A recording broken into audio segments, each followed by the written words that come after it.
Assalamualaikum warahmatullahi wabarakatuh dan selamat malam semuanya. Baik, kami dari kelompok 3 akan mempresentasikan hasil diskusi kami.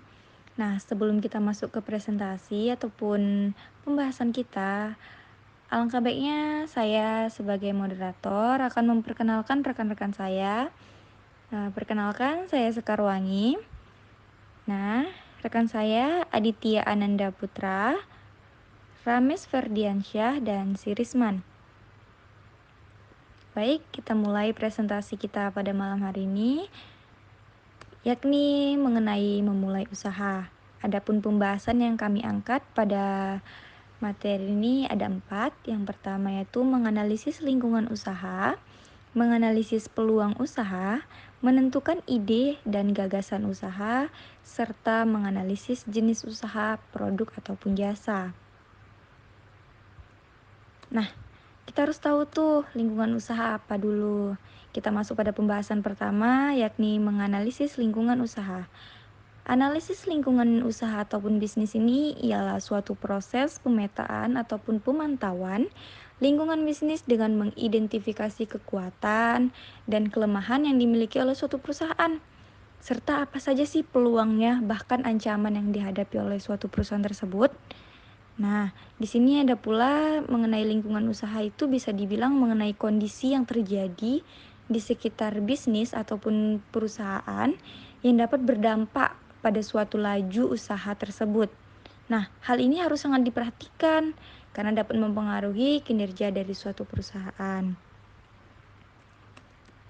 Nah, kita nih ada pun hal-hal yang menjadi pertimbangan dalam analisis lingkungan usaha, yakni kompetitor, pemasok, media, kelompok pelanggan ataupun pelanggan, pemerintah, kondisi pasar, kondisi ekonomi, teknologi, pemodal, tren, dan lain-lain ataupun berbagai pihak lain yang berasal dari luar perusahaan. Nah, gimana kita cara melihatnya yaitu dengan menentukan peluang usaha dengan analisis SWOT. Adapun yang pertama, menentukan dengan analisis SWOT. Dalam sebuah analisis usaha itu kita harus menentukan tuh peluang usaha yang memungkinkan dapat dilaksanakan dengan analisis SWOT. Apa tuh SWOT? Nanti kita akan pelajari. Nah, munculnya kesempatan dan hambatan ini biasanya dipengaruhi oleh faktor-faktor yang mendukung suatu bisnis. Yang kedua, ada antisipasi ancaman bisnis terlebih dahulu dengan inovasi. Maksudnya apa? Nah, dalam analisis usaha itu penting untuk mempersiapkan diri dengan solusi dari semua tantangan yang ada. Dengan melakukan tindakan pencegahan mungkin dan mitigasi untuk meminimalisir resiko-resiko yang terjadi. Sebuah bisnis akan dapat bertahan bahkan dalam kondisi sulit apapun dengan cara meminimalisirnya ya. Yang ketiga ada tentukan target pasar. Nah, target pasar itu kalau dalam bisnis bisa dari semua kalangan ya. Namun ada baiknya bila target pasar itu dikategorikan berdasarkan rentang umur, pekerjaan, minat. Nah, di sini kita bisa menargetkan kepada siapa kita akan menjual produk kita. Seperti itu. Nah, hal ini diperlukan untuk membuat konten promosi dan pemasaran yang tepat sasaran. Kepada siapa kita mempromosikannya, jadi kita tahu di kalangan mana saja sih yang perlu kita promosikan, bahkan dengan metode apa saja, seperti itu. Yang keempat, kita ada hitung anggaran dana. Sudah pasti dong. Nah, ada pun hal yang harus dipertimbangkan dalam sebuah usaha yaitu biaya. Biayanya apa aja? Mungkin biaya untuk bahan baku, tenaga karyawan, biaya pemasaran, biaya energi seperti listrik, gas, kayu dan sebagainya. Jika yang masih memakai kayu ya, terkadang kan ada suatu perusahaan atau suatu pebisnis yang memang masih melakukan yang tradisional seperti itu. Yang kelima di sini ada rencanakan dan lakukan promosi. Jadi jangan cuma planningnya saja, tapi kita harus implementasinya. Nah, merencanakan pemasaran dan kegiatan promosi yang baik itu sangat diperlukan. Kemudian laksanakan rencana pemasaran dan promosi tersebut agar tepat sasaran. Sehingga biaya untuk pemasaran dan promosi tidak dikeluarkan dengan sia-sia ya. Jadi kita harus menentukan target sasaran kita, Nah, kemudian promosi apa yang akan kita lakukan, metodenya seperti apa agar itu tepat sasaran dan tidak dilakukan dengan sia-sia ya. Kemudian ada lakukan evaluasi setiap bulan. Nah, kita sudah melakukan semuanya tetapi kita tidak ada evaluasi, berarti sama saja dong seperti berjalan ke arah yang tidak tentu. Nah, evaluasi ini dilakukan mulai dari proses produksi, distribusi, pemasaran, dan bahkan penjualannya. Tak lupa juga evaluasi dari pelanggan itu berupa kritik ataupun saran yang membangun dan harus diperhatikan demi keberlangsungan usaha. Misalnya, jika ada nih pelanggan ini yang membeli produk kita dan dia sangat menyukainya, tidak ada salahnya jika kita mewawancarai apa sih kekurangan dari produk kita, apa sih kelebihannya. Jadi kita tahu bagaimana produk kita itu di mata customer, pada pandangan customer ya. Oke, presentasi saya sudah cukup dan akan dilanjutkan dengan rekan saya. Terima kasih. Assalamualaikum warahmatullahi wabarakatuh. Saya akan melanjutkan presentasi dari Sekar, yaitu menganalisis peluang usaha.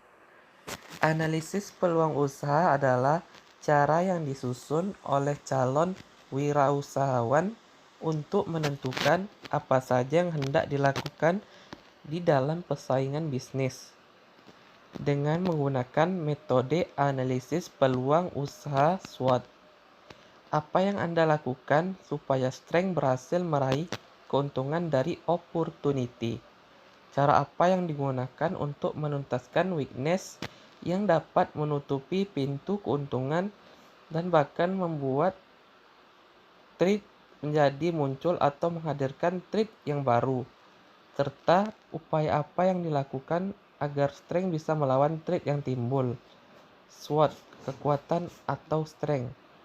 Harus mengetahui kekuatan atau kelebihan apa yang Anda punya untuk memikat hati konsumen, atau bahkan menciptakan kekuatan baru tidak dimiliki oleh kompetitor. Hal tersebut digolongkan sebagai poin analisis peluang usaha strength. Apabila Anda mampu memaksimalkan poin analisis peluang usaha ini, Anda bisa menyaring banyak pelanggan. Kekurangan atau weakness. Tidak ada salahnya untuk terus menggali kekurangan yang Anda miliki sebelum membangun usaha. Hal ini berguna untuk mencari jalan keluar dari setiap kekurangan yang Anda punya saat menyusun analisis peluang usaha. SWOT, peluang atau opportunity. Kemajuan dan kesuksesan bisnis tidak terlepas dari peluang yang ada di sekitar kita. Poin analisis peluang usaha ini meminta Anda untuk mengkombinasikan peluang dengan kelebihan-kelebihan yang Anda miliki. Ancaman atau threat. Hambatan tersebut dapat berupa adanya pesaing baru yang letaknya tidak jauh dari lokasi usaha Anda dan memiliki produk sama seperti yang Anda jalani.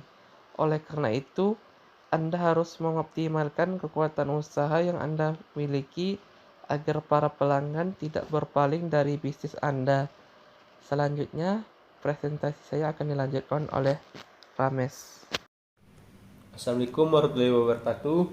Baiklah, saya akan melanjutkan presentasi dari Adit, yaitu menentukan ide dan gagasan usaha. Kriteria ide layak menjadi peluang bisnis. Yang pertama, menarik konsumen. Jika ide Anda tidak menarik konsumen, maka bukan ide yang bagus. Anda perlu mengecek apakah di pasar memang ada permintaan atas barang atau jasa yang Anda ciptakan. Yang kedua, konsumen mampu membelinya. Jika ide tersebut menciptakan barang atau jasa yang terlalu mahal, konsumen tidak memiliki daya beli yang cukup. Apabila demikian, ide ini adalah sesuatu yang kurang bagus. Yang ketiga, ide nyata. Ide tersebut memungkinkan diubah menjadi produk atau layanan yang nyata. Sebagai pengusaha, saat menerapkan ide bisnis, Anda harus mempunyai kemampuan mewujudkan ide tersebut menjadi sesuatu yang nyata. Selanjutnya, langkah-langkah menentukan ide dan peluang usaha. Yang pertama yaitu mengetahui kemampuan pribadi. Yang kedua, pilih sesuatu yang sedang tren. Yang ketiga, beri nilai keunikan pada produk. Keempat, lakukan riset pasar. Baiklah, selanjutnya akan dibacakan oleh Bang Sirisman. Sekian, terima kasih. Assalamualaikum warahmatullahi wabarakatuh. Baiklah, saya akan melanjutkan presentasi dari Rames Ferdiansyah. Menganalisa jenis produk dan jasa. Produk adalah segala sesuatu, baik yang bersifat fisik maupun non-fisik, yang dapat ditawarkan kepada konsumen untuk memenuhi keinginan dan kebutuhannya. Ada 3 jenis produk dan jasa, yaitu 1. Produk primer. Produk primer ini yaitu produk-produk yang mengacu pada pengalihan sumber daya alam. Produk primer atau industri ekstraktif merupakan kegiatan atau proses penghasilan bahan-bahan baku atau bahan mentah dengan cara mengambil langsung dari alam atau eksplor sumber daya alam. Contohnya, lateks dari perkebunan karet, minyak mentah dari pengolahan lepas pantai, bahan makanan dari sawah dan ladang. 2. Produk sekunder, yaitu produk yang mengacu pada pengolahan atau pemrosesan bahan baku menjadi bahan jadi. Produk sekunder maupun kegiatan atau industri pengolahan dan perakitan bahan baku menjadi barang setengah jadi dan barang siap pakai. 3. Produk tersier, yaitu produk yang mengacu pada peralatan dan pelayanan jasa. Produk tersier merupakan pendukung atau penunjang produk primer dan sekunder dalam aktivitasnya, atau bisa didefinisikan sebagai industri layanan yang memungkinkan barang jadi dan jasa bisa dinikmati oleh konsumen.